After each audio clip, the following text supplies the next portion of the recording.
Everyone, welcome to the show. I have some juicy stories to share from Tesla insiders. I also have some news about all the ways in which Elon Musk has single-handedly destroyed the company.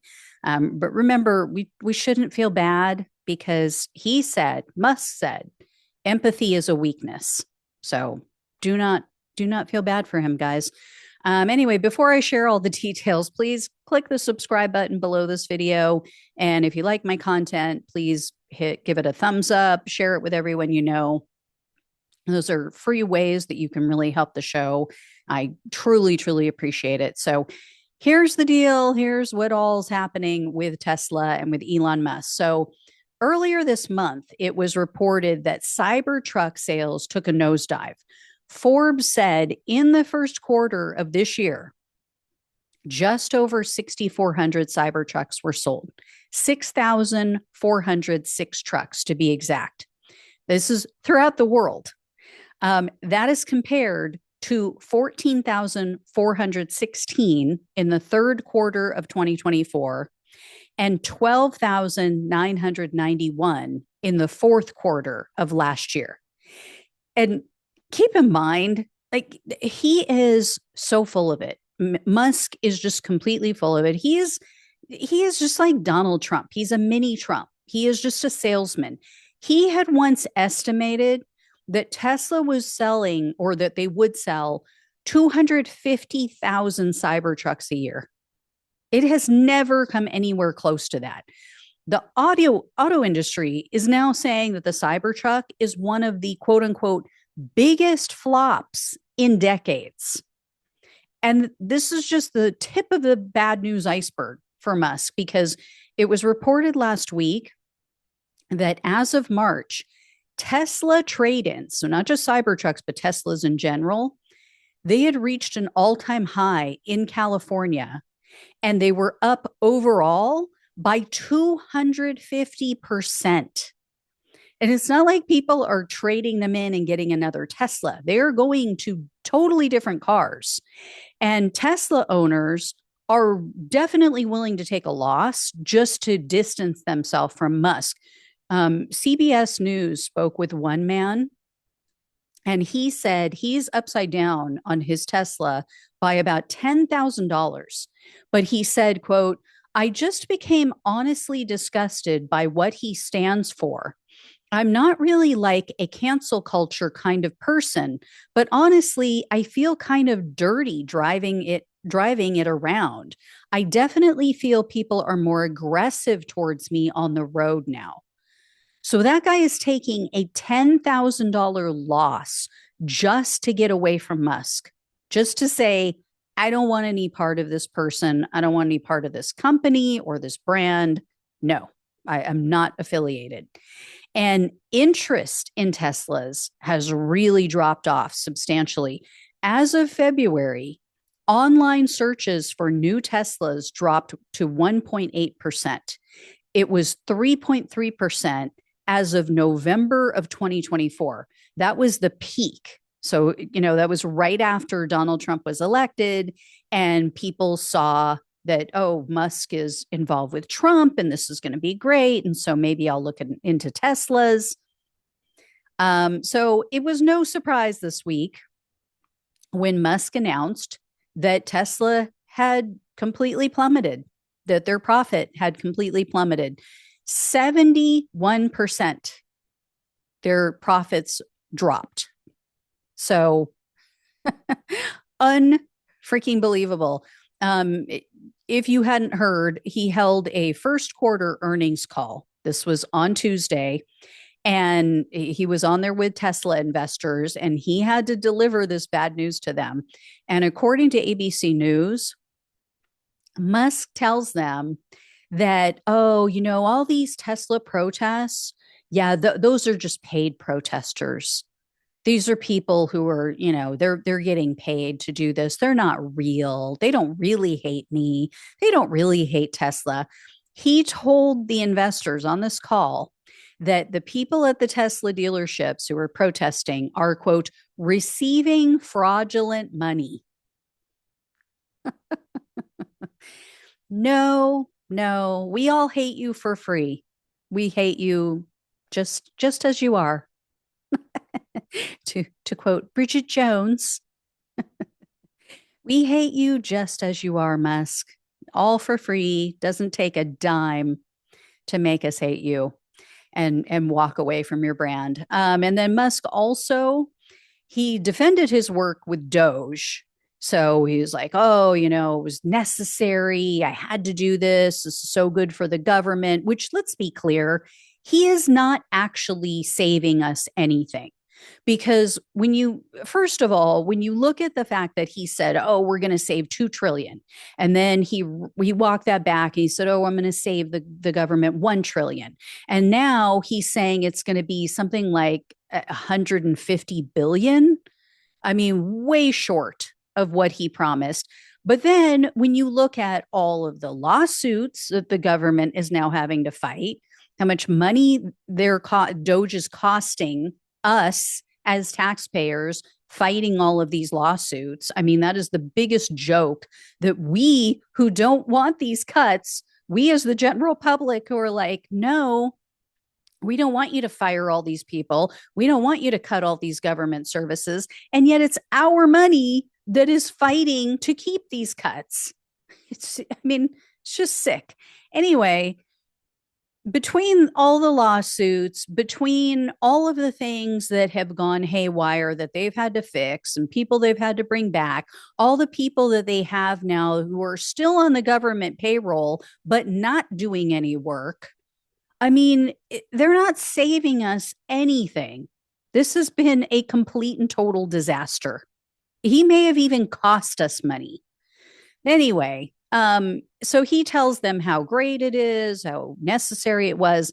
But then he seems to be very aware that this is all his fault, that the company is imploding because of him, because he felt compelled to tell these shareholders, well, I'm going to be stepping back from Doge. Starting in May, I'm not going to be there as often, which legally he can't anyway, because he's a special government employee. So he's limited in how many hours he can work and put into the government every year.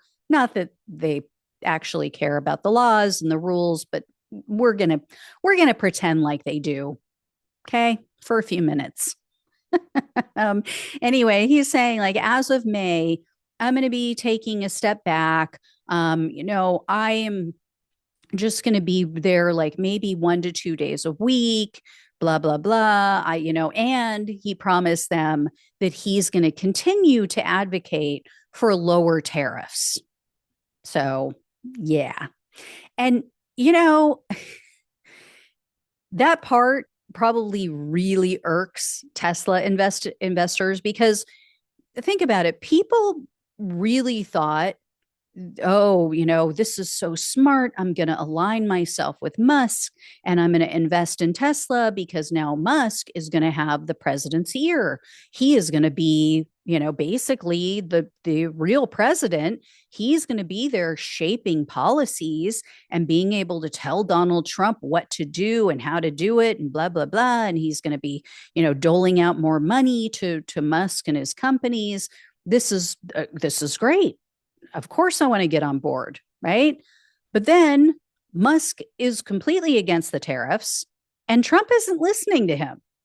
He hasn't listened to him at all in this regard.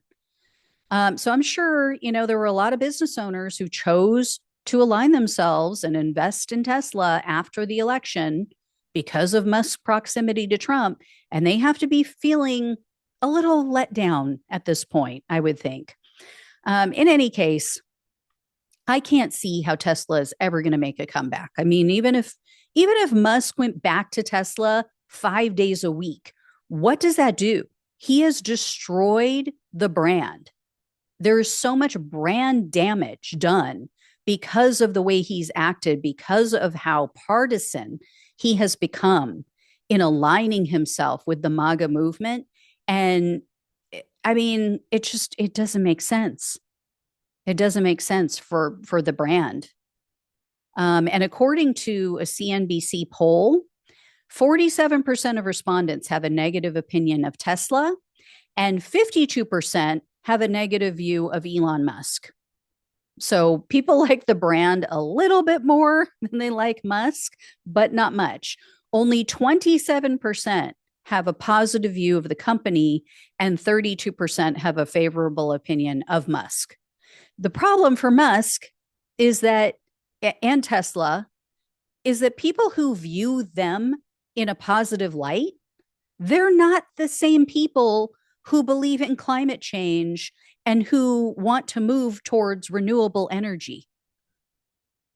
I mean, anybody who believes in that stuff, Musk has alienated, right? By going full blown fascist MAGA, he has alienated the exact people who buy his product or who were buying his product.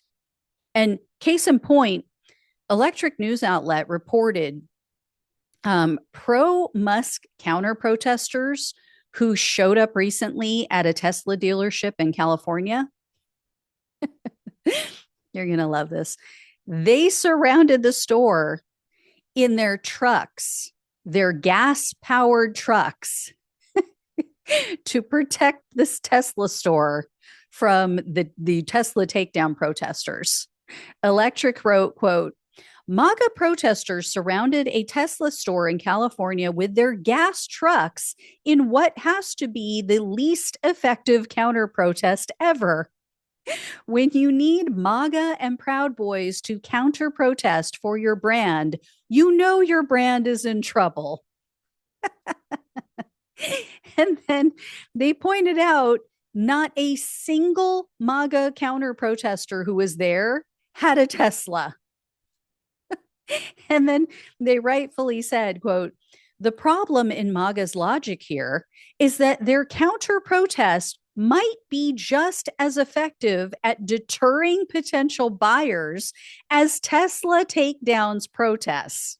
Who wants to go through that to buy a car? Again, the people who believe in climate change, the people who want to move towards electric vehicles and were huge proponents of Tesla and huge fans of Elon Musk and Tesla, they have all been pissed off to high heaven. They are no longer on board. They'd rather go buy, a Ford Mach E or whatever it's called, or some other vehicle for a lot less, right?